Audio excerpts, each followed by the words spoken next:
বর্তমান বিশ্বে যুদ্ধ পরিস্থিতি নিয়ে তেল সংকট দেখা দিয়েছে। আর তেল কেন্দ্রিক সবকিছুই এখন আলোচনার শীর্ষে। আসুন এমনই একটি সংগঠনের বিষয়ে আমরা আজকে জেনে নিই।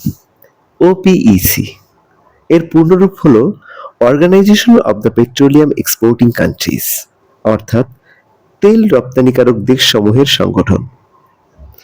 এটি মূলত সদস্য দেশগুলোর তেল উৎপাদন নীতি, দাম এবং বাজার স্থিতিশীলতা নিয়ে কাজ করে। 1960 সালে ইরান, ইরাক, কুয়েত, সৌদি আরব, ভেনেজুয়েলা এই 5টি দেশ নিয়ে ওপেক গঠিত হয়। তবে বর্তমানে 12টি সদস্য দেশ রয়েছে এই ওপেকে। সেগুলো হলো Saudi Arab, Iran, Iraq, Kuwait, Venezuela, Libya, সংযুক্ত আরব আমিরাত, Algeria, Nigeria, Gabon, Equatorial Guinea এবং কঙ্গো প্রজাতন্ত্র। তেল রপ্তানিকারক দেশগুলোর সংগঠন এই ওপেকের সদর দপ্তর অবস্থিত ভিয়েনা, অস্ট্রিয়া।